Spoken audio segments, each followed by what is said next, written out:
Masjid Jogokarian, Masjid Kapal Munzalan, Masjid Al-Falah, ada lagi masjid baru, Masjid Sejuta Pemuda, ada masjid namanya Ismuhu Yahya. Masjidnya buka 24 jam. Jangan mau kalah masjid dengan kafe. Kafe bisa buka sampai tengah malam, masa masjid tutup? Kafe disediakan wifi, masa masjid tidak sediakan wifi untuk pemuda? Seberikan wifi untuk pemuda. Bahkan Masjid Sejuta Pemuda, Pak, kalau ada jamaah yang tertidur di masjid, itu dibangunkan, bukan diusir, dibangunkan, dikasih bantal. Dikasih bantal. Jadi jangan, mohon maaf, jangan ada masjid terus dilarang tidur di masjid, atau masjid kurang ajar tuh, mohon maaf Pak ya. Ya. Dilarang tidur di masjid, itu masjid kurang ajar. Ya. Masjid Sejuta Pemuda, jamaah tidur itu dibangunkan, dikasih bantal, dikasih kasur gulung yang bisa digulung. Ya. Kemudian kalau ada jamaah habis sholat ingin santai, ingin istirahat, dikasih kopi barista. Apa kopi barista itu? Kopi sekas kafe. Ya, macam kafe kopinya. Dikasih kopi, dikasih snack. Jamaahnya yang habis sholat, Pak, dikasih kopi, dikasih snack. Nabi saja tidak pernah jadi imam di 4 tempat sekaligus dalam satu waktu. Nabi itu, katanya di zaman sekarang ada yang orang soleh bisa jadi imam di 4 tempat dalam satu waktu. Siapa itu? Setan. Baca hadis, baca sejarah, Nabi aja tidak pernah jadi imam dalam satu waktu di 4 tempat, Pak Ibu sekalian. Mohon maaf para jamaah sekalian. Ambo majak, mari kita beragama yang batua. Jangan kita beragama hanya sekedar ikut-ikutan saja. Oh, dek kami orang Pariaman, kau adik kami. Oh, kami orang Dare, tu adik kami. Oh, kami orang Minang, kau adik kami. Oh, kami orang Jawa, begini adat kami. Tidak ada itu. Orang Jawa, orang Minang, orang Batak disatukan dengan syariat Islam, Bapak Ibu sekalian. Maka Islamlah yang menyatukan kita. Jangan pula sama-sama berjenggot, sama-sama berjubah, karena nggak satu pengajian jadi musuh-musuhan. Jenggot sama panjang, jubah sama gantung, celana sama cingkrang, jidat sama hitam, karena ada satu pengajian, ketemu di jalan, Assalamualaikum. Dicalik lu atas ke bawah, kawan apa pindah lu? Waalaikumsalam. Jaweknya masam. Nah, itu orang-orang yang mengkapling surga tuh, kelompoknya seorangnya masuk sarugonya, dek jangguinya, dek jubahnya tuh. Sekalian, banyak di akhir zaman orang-orang yang bantu atau memecah belah agama Allah. Ya. Ini masyaallah muslimin rahmati Allah. Oke, terima kasih asisten. Ya. Itu diantara syarat mengatur tentang sholat berjamaah, Bapak Ibu sekalian. Nah, jadi dari hadis yang Allah sebutkan tadi, Rasulullah sebutkan tadi, Allah cabut rasa takut musuh-musuh terhadap kalian. Ya, terungkaplah makar daripada orang-orang Yahudi dalam sebuah konferensi. Seorang tokoh Yahudi bernama Goldamir menyatakan, seorang tokoh Yahudi bernama Goldamir menyebutkan, apa katanya? Kita tidak perlu takut kepada umat Islam selagi masjidnya umat Islam di waktu subuh tidak seramai seperti waktu sholat Jumat. Bayangkan Pak, apa kata tokoh Yahudi tadi? Kita tidak perlu takut kepada umat Islam selagi masjidnya umat Islam di waktu subuh tidak seramai seperti waktu sholat Jumat. Bayangkan Pak, selagi masjidnya besar atau kecil, sholat subuhnya jamaahnya tidak penuh seperti sholat Jumat, orang kafir tidak akan takut kepada umat Islam walau umat Islam jumlahnya banyak. Contoh tuh Israel, berapa banyak orang Israel di dunia ini. Bahkan pada hakikatnya Israel itu tidak punya negara, merampas negeri Palestina. Berpuluh tahun mereka bantai saudara kita di Palestina. Anak kecil, wanita hamil, orang tua, rumah sakit mereka hancurkan, masjid mereka hancurkan. Mereka tidak gentar, karena apa? Karena banyak negara-negara Islam di sekeliling Palestina itu orang yang cinta dunia dan takut mati. Pemimpin-pemimpin negara-negara Arab yang beragama Islam tak berani membela saudara di Palestina ketika saudaranya dizolimi. Sementara Israel, orang yang zolim, dibela oleh Amerika, dibela oleh Inggris, Jerman, Prancis. Pesawatnya datang, kapalnya datang, tentaranya datang membela Israel. Nah, saudara di Palestina, siapa yang membela? Nyaris tidak ada negara-negara Islam yang benar-benar membela saudara kita di Palestina. Kenapa? Orang Yahudi itu tahu mereka tidak akan takut. Kenapa? Banyak pemimpin-pemimpin Islam hari ini yang cinta dunia dan takut mati. Jadi kenapa mereka mengukur kekuatan umat Islam dari masjid, dari jamaah subuh? Karena mereka meyakini hadis Rasulullah. Apa kata Rasulullah? 2 solat yang berat bagi orang munafik. Itu solat isya dan solat subuh berjamaah. Berat bagi orang munafik. Maka kata Buya Hamka, kalau kalian ingin melihat orang Islam, lihat waktu solat 2 hari raya dan solat Jumat. Orang Islam keluar tuh. Nan pampok tibo.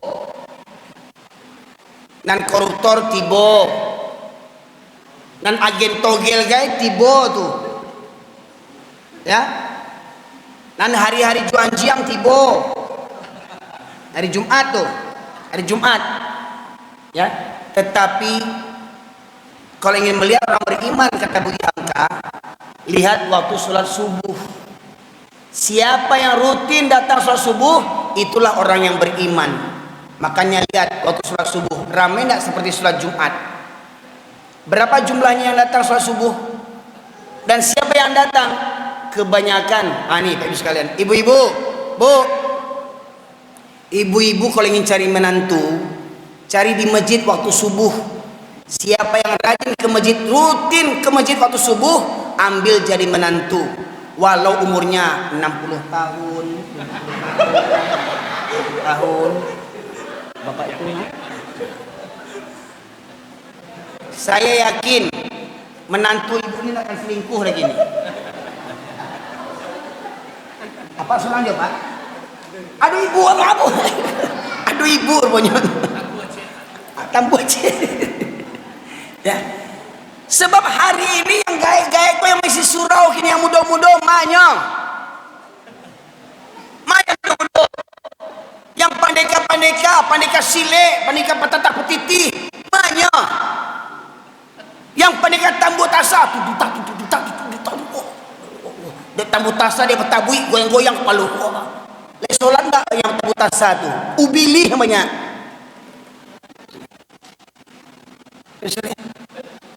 Saya waktu subuh. Siapa yang rutin datang waktu subuh, itulah orang yang beriman dan ambil jadi menantu. Walau umurnya 65-70 tahun, yakin lebih banyak pengalaman daripada nanti yang umurnya 5 tahun. Cobalah.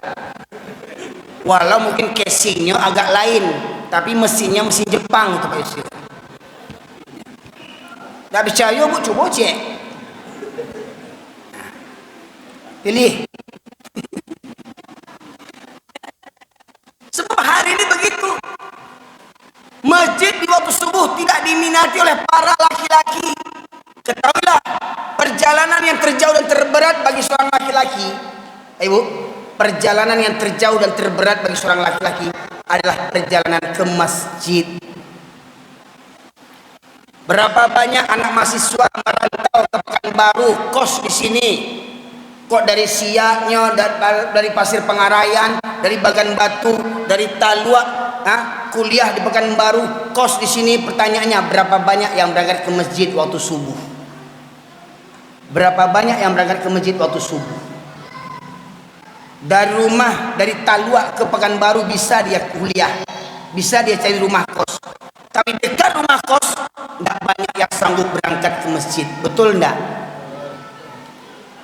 Berapa banyak laki-laki bisa membunuh harta mencari nafkah, banting tulang peras keringat, siang jadi malam, malam jadi siang, hujan dilampaui, panas dilalui,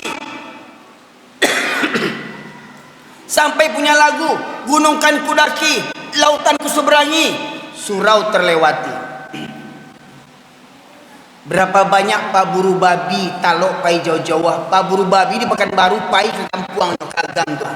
Tinggal pai jo pak buru kagam le. Betul nama? Tinggal di Jambi pai pak buru pai jo ke kampuang le. tinggal di Bengkulu, pai baburu ke kampung Jolai, pai juan jiang sauto, juan jiang begonceng, juan jiang talok atau Jawa, duduk di surau angin-angin lancinya.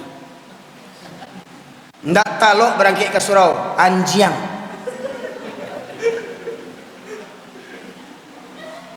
Betul karehna ke Ustaz am tak tolong ya.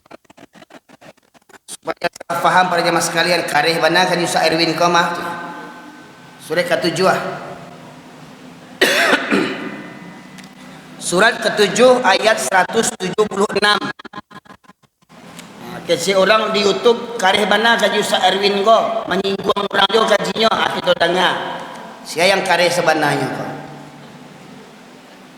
176 ya. Terjemahannya. Bismillahirrahmanirrahim. Dan sekiranya kami menghendaki, niscaya kami tinggikan derajatnya dengan ayat-ayat itu, tetapi dia cenderung kepada dunia dan mengikuti keinginannya yang rendah. Maka perumpamaannya seperti anjing. Seperti apa? Anjing.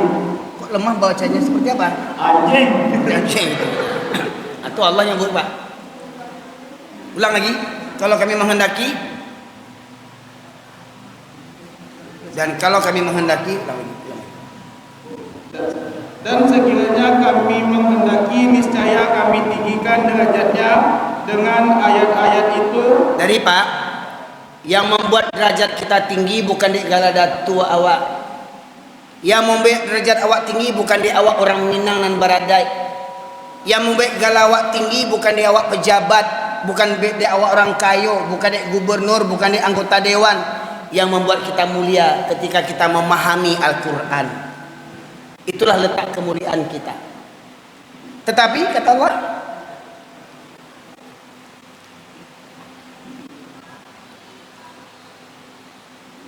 tapi mereka, kemudian dia melepaskan diri dari ayat.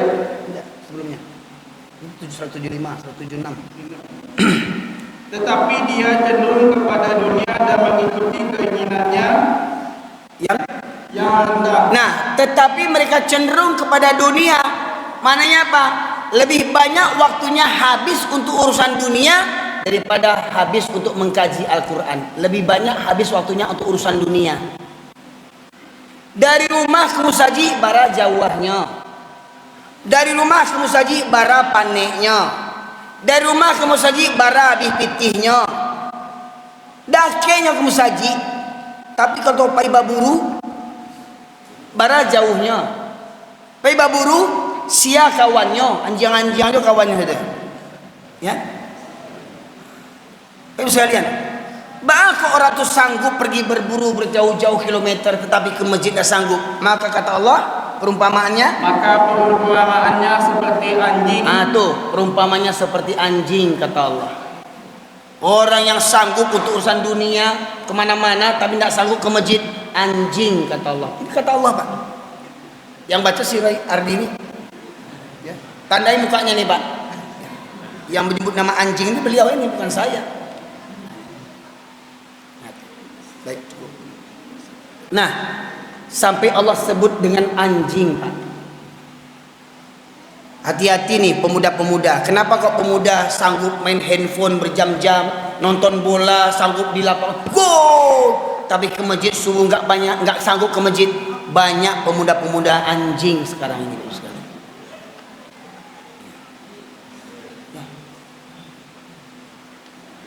Ya, ini fakta hari ini. Kenapa masjid lengang? Kenapa masjid lengang? Karena banyak orang Islam hari ini bermental anjing. Ya. Dulu masjid Rasulullah gimana bentuknya? Masjid Rasulullah lantainya tanah. Nah, kalau dibandingkan masjid Rasulullah ini dah megah masjid ini, Pak. Rasulullah masjid itu tanah tuh, Masjid Nabawi itu tanah lantai, pasir. Di semen, di tembok dengan semen yang bukan pakai semen, pakai tangan, batu apa secukupnya di tapak-tapak. Atapnya atap pelepah kurma, Pak. Tetapi dari pendidikan Masjid Nabawi menyebar Islam ke penjuru dunia, Pak. Jadi maknanya apa? Bukan fisik masjid yang harus kita pertahankan, Bukan fisik masjid harus kita perhatikan, tapi mental jamaah yang harus kita siapkan. Mental jamaah yang harus kita siapkan pada jamaah sekalian. Maka alhamdulillah beberapa masjid di Indonesia sudah memulai itu, Pak. Ladang apa? Masjid Jogokarian di Yogyakarta. Pernah dengar, Pak? Nah, kok alole, mohon maaf, kok dapat pengurus jalan-jalan ke Masjid Jogokarian. Nggak tahu jalannya, biar bawa ambo. Bawa ambo. Gak usah yang tiket pesawat juga pulang balik. Hotel bintang 7 sampai paniang awak buyur bintang 7. Masjid Jogokarian berawal dari Masjid Jogokarian, masjid yang saldonya 0. Saldonya Pak, dia tidak ada pitih, bukan. Masjid itu pitihnya jutaan, Pak. Bahkan ketika ketua DKM-nya baru menjabat, namanya Dr. Jazri, Ustadz Dr. Jazri pertama menjabat jadi ketua DKM, Pak. Melapor bendahara. Apa kata bendahara? Pak Ustadz, ini ada jamaah yang mau meminjam uang masjid untuk berobat. Ada jamaah meminjam uang masjid untuk berobat, biaya berobat keluarganya. Memang gak ada duit. Tanya sama Ustadz Jazri, berapa uang kas kita? Uang kas kita 42 juta, Ustadz. Ya. Kata Dr. Jazri, Pak, jangan kasih pinjam. Pak, kata Dr. Jazri, ketua DKM-nya, jangan kasih pinjam. Berikan. Pak, berikan. Jangan dipinjami, berikan. Karena itu uang umat dan akan kembali kepada umat. Kira-kira kalau pengurus iko bantu atu ado enggak bisa bantu atu? Tapi cari lo sakitnya dulu. Umpamu ambo jamaah siko minta ke ketua, Pak, ambo menyalam pitih 50 juta Pak untuk berobe apa? Berobe panau, Pak. Panau nak sitong. Berobe panau 50 juta biaya panau atuh. Ya. Dr. Jazri, Pak, jamaahnya minjam duit untuk berobat, uang kas masjid 42 juta. Apa kata Dr. Jazri? Berikan semuanya. Akhirnya apa? Habis uang kas masjid 0. Tetapi dengan kehendak Allah, belum berapa lama dia menyimpahkan uang untuk jamaah, tiba-tiba atas kehendak Allah datang donatur mengirim uang 13 juta dari satu orang. Tiba-tiba saja, Pak.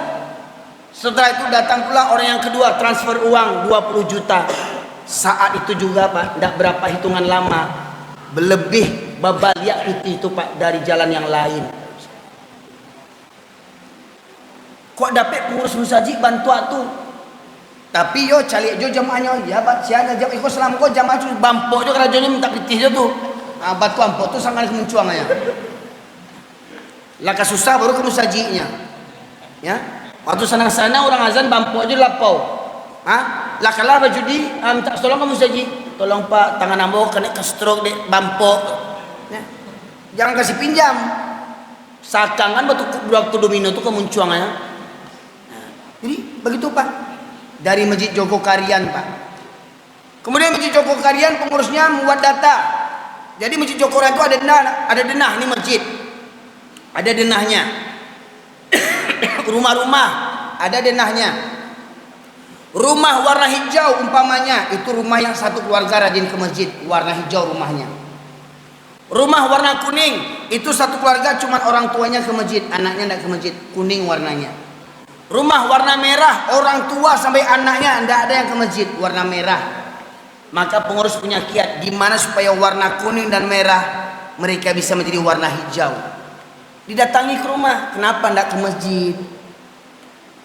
Oh, alasan karena nggak khusyuk, karena banyak hutang, nggak khusyuk karena modal usaha nggak ada. Akhirnya apa? Masjid yang melunasi hutangnya, Pak. Masjid yang melunasi hutang jamaah tuh, Pak. Oh, karena banyak hutang. Hutangnya kenapa? Saya hutang modal usaha, Pak. Kemudian bangkrut, ya nggak balik modalnya. Jadi itu yang membuat nak khusyuk sholat. Iya Pak, dipinjamin modal. Mari setelah ini rajin sholat. Hingga akhirnya rumah-rumah itu warna lama-lama warnanya warna hijau. Alhamdulillah diikuti oleh Masjid Kapal Munzalan di Pontianak. Ya, Masjid Kapal Munzalan di Pontianak Pak, infak yang mereka dapat itu sebulan tuh Pak 5 sampai 9 miliar.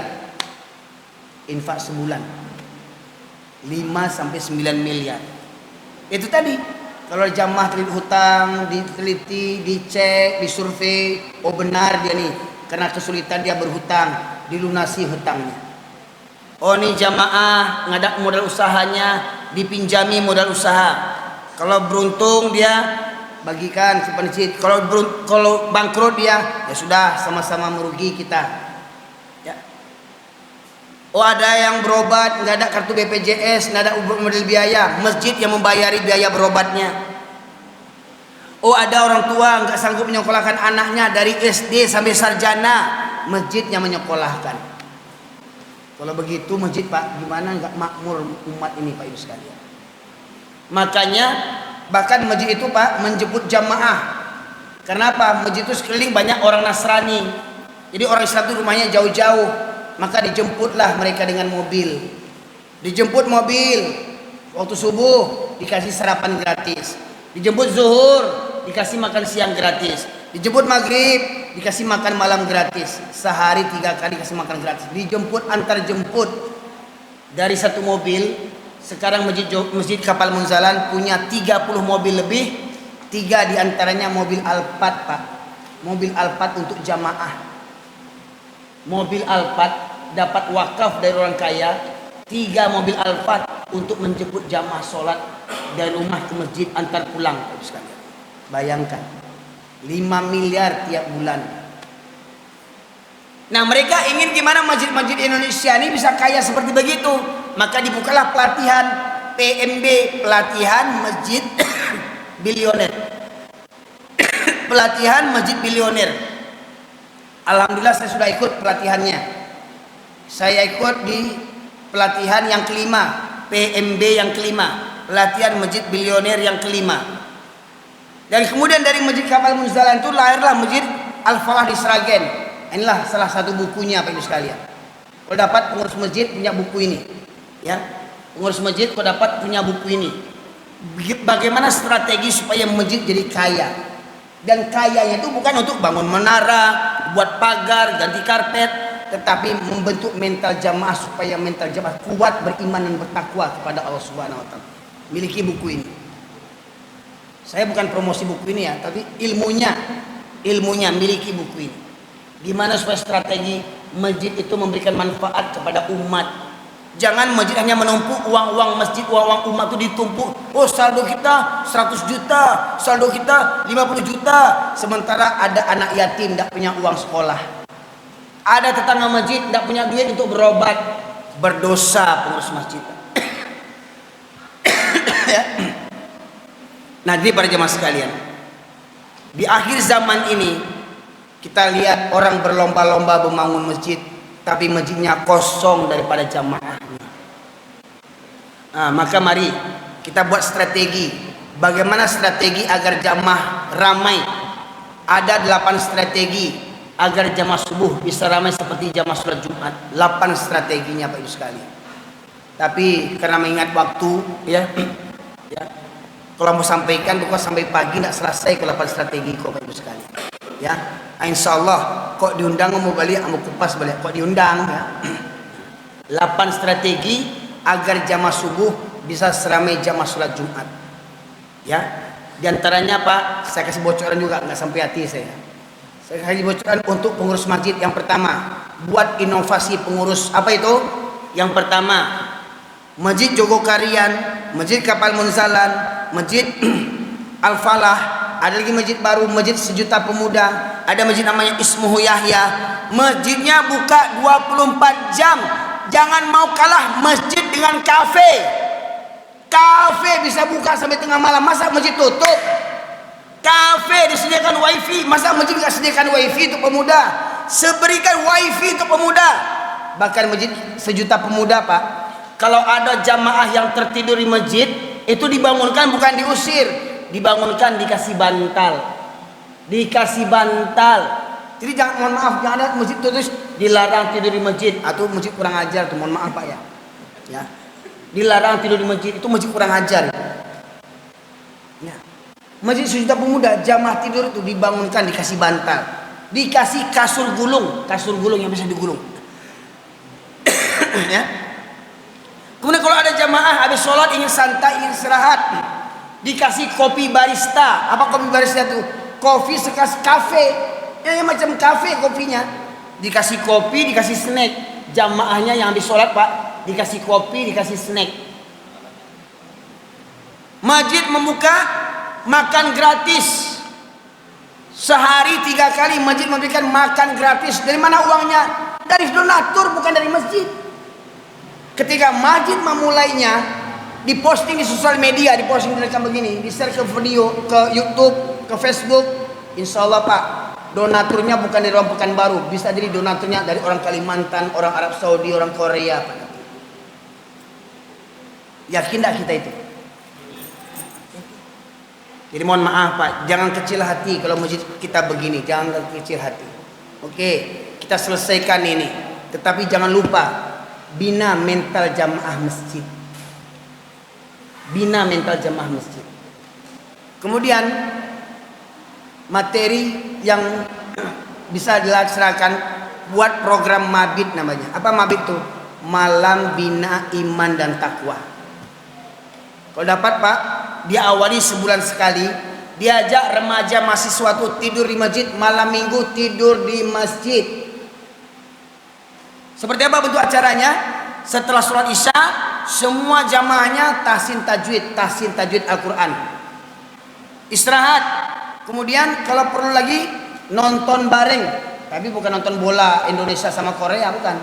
Ya, nonton bareng seperti film Salahuddin Al-Ayyubi, film tentang Al-Fatih, film tentang perjuangan Islam pak, supaya pemuda ini tahu tentang sejarah Islam. Nonton bareng. Habis nonton bareng istirahat tidur, jam 3 bangun sholat tahajud berjamaah. Sholat tahajud berjamaah.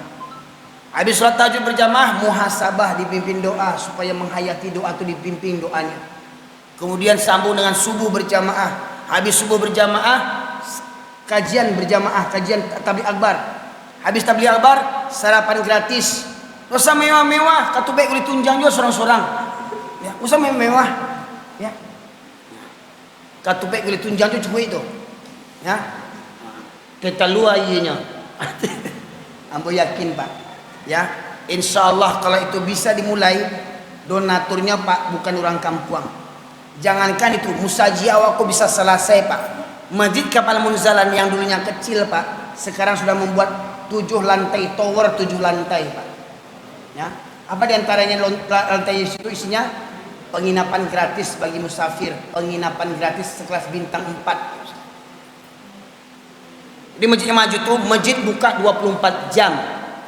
Tidak ada tutup-tutup, tapi disediakan security satpamnya pak. Satpamnya ya jangan begitu, nanti dibuka pintu kota info yang lari malahan kan. Ya. Apalagi orang awak itu. Sedanglah bergembok-gembok bangun itu dibongkar orang jualai. Ya. Security-nya standby, itulah ya. Digaji pula security-nya sesuai dengan UMR. Ya. Fasilitas kamar mandi cukup, aman, nyaman. Mau mandi nyaman, mau ke WC nyaman, mau berwudu nyaman. Nggak ada kunci-kunci, buka 24 jam. Nah, itu Pak. Semarakkan subuh berkah. Di Jawa itu Pak, seminggu sekali jadi pasar gratis. Jadi di masjid itu ada berbagai macam sayur mayur gratis untuk jamaah. Nah, pertanyaannya, kenapa di Jawa bisa kita tidak bisa? Kenapa di Jawa bisa kita tidak bisa? Karena kita belum memulainya. Ya enggak Pak? Tapi kalau kita mau memulainya, insya Allah yakin Allah Maha Kaya. Sekalian, Allah akan gerakkan hati-hati orang kaya untuk berinfak Pak. Ya. Nah, insya Allah itu gerakan bagaimana supaya masjid ini bisa menjadi corong kebangkitan umat Islam Pak. Jadilah masjid yang melayani umat. Ya, jadi masjid Joko Karyan tuh Pak, kalau di masjid kan di luar kan tertulis tuh, bagi pengendara sepeda motor harap diiringi dengan kunci ganda, karena kalau sepeda motor hendak hilang, pengurus masjid tidak bertanggung jawab. Itu pengurus yang tidak bertanggung jawab namanya. Masjid Jogokarian, jangankan sendal hilang diganti dengan sendal yang baru. Kadang kita pak ke masjid, sendal kita hilang, pengurus apa? Hilang sendal. Onde kasihannya. Jangan ambil trompa tuh, pulang aja lah. Jalan kaki, wak pulang dah. Pengurus masjid mencari aja iboyo. Ya. Nggak di Balian awak trompa awak, rupanya kemalunya awak jalan kaki awak dah. Awak pakai jas, trompa mengkilek, Sarawak mengkilek, kaki ayam. Orang dalam mah orang. Ya. Di Jogokarian Pak, motor hilang, kami ganti dengan motor yang baru. Motor hilang diganti dengan motor yang baru dengan tipe yang sama. Itu baru pengurus masjid yang bertanggung jawab. Nah, sekarang banyak pengurus masjid yang tak bertanggung jawab. Pengurus masjidnya tak bertanggung jawab. Ya, maka mari belajar Pak. Yang namanya belajar itu kan nggak ada kata habisnya. Sampai mati kita baru berhenti belajar. Nah, salah satu yang perlu kita belajar nih Pak, bukunya Pak. Strategi memakmurkan masjid. Kalau perlu belajar lagi boleh studi banding ke Masjid Jogokarian Yogyakarta, ke Masjid Kapal Munzalan di Pontianak, Masjid Al-Falah di Sragen Jawa Tengah. Silahkan studi banding ya, supaya masjid kita ini benar-benar diberdayakan untuk kebangkitan umat, untuk mensejahterakan umat. Nah, masyaallah muslimin yang dirahmati Allah, mungkin itulah yang dapat saya sampaikan pada kesempatan kali ini. Intinya, kenapa masjid kita hari ini masih lengang? Karena banyak di antara kaum muslimin masih cinta dunia dan takut mati. Lebih senang sholat di rumah, lebih senang habis waktu untuk hal-hal yang tidak bermanfaat, begadang tengah malam, hingga akhirnya bangun pun susah. Sudah kalau bangun susah, akhirnya apa? Ke masjid pun tidak. Ya. Nah, maka marilah sering-seringlah langkahkan kaki kita ke masjid. Ikuti kegiatan-kegiatan masjid dengan kebersamaan. Insya Allah agama kita akan bangkit dengan kebersamaan. Kata orang Minang, basamo kita mangko menjadi. Demikian saja para jamaah sekalian rahmati Allah, semoga bermanfaat. Kiranya kebenaran hidayah hanyalah milik Allah Subhanahu wa taala. Saya hanya menyampaikan dengan keterbatasan ilmu saya. Kalau ada yang salah dan khilaf, kepada Allah saya mohon ampun, kepada Bapak Ibu sekalian saya memberi maaf di atas segala kekurangan dan khilafan saya selaku hamba yang dhaif. Marilah para jamaah sekalian, kita tutup majelis kita ini dengan doa. Semoga kiranya kebersamaan kita dalam berdoa ini diijabah oleh Allah Subhanahu wa taala demi kejayaan umat Islam dan kaum muslimin. Mari kita awali dengan Al-Fatihah. A'udzubillahi minasyaitonirrajim. Bismillahirrahmanirrahim. Alhamdulillahirabbil alamin arrahmanir rahim maliki yaumiddin. Iyyaka na'budu wa iyyaka nasta'in ihdinas siratal mustaqim. Siratal ladzina an'amta 'alaihim ghairil maghdubi 'alaihim waladdallin. Amin. Allahumma inna nas'aluka bi rahmatika ya Allah. Allahumma shalli wa sallim ala nabiyyina Muhammad wa ala alihi wa sahbihi ajma'in. Allahumma fil muslimin wal muslimat wal mu'minina wal mu'minat al ahya'i minhum wal amwat innaka qadiyal hajat. Rabbana zalamna anfusana wa illam taghfir lana wa tarhamna lanakunanna minal khasirin. Rabbana la tuzigh qulubana ba'da idh hadaytana wa hab lana min ladunka rahmah innaka antal wahhab. Allahumma arinal haqqa haqqan warzuqna ittiba'ah wa arinal batila batila warzuqna ijtinabah. Allahumma ighfir lana wa liwalidayna warhamhuma kama rabbayana shaghira. Rabbana hab lana min azwajina wa dhurriyyatina qurrata a'yun waj'alna lil muttaqina imama. Allahumma rabbana la tu'akhidhna in nasina aw akhtana. Rabbana wa la tahmil 'alaina isran kama hamaltahu 'alal ladzina min qablina. Rabbana wa la tuhammilna ma la taqata lana bih wa'fu 'anna waghfir lana warhamna anta maulana fansurna 'alal qawmil kafirin. Allahumma shalli muslimin wal mujahidin fi Filistin. Allahumma shalli muslimin wal mujahidin fi Filistin. Allahumma shalli muslimin wal mujahidin fi Filistin. Allahumma shalli muslimin wal mujahidin fi kulli makan fi kulli zaman ya Allah ya arhamar rahimin. Rabbana atina fid dunya hasanah wa fil akhirati hasanah wa qina adzabannar. Subhana rabbika rabbil izzati amma yasifun wassalamun alal mursalin walhamdulillahi rabbil alamin. Rabbana atina fid dunya hasanah wa fil akhirati. Assalamualaikum warahmatullahi wabarakatuh.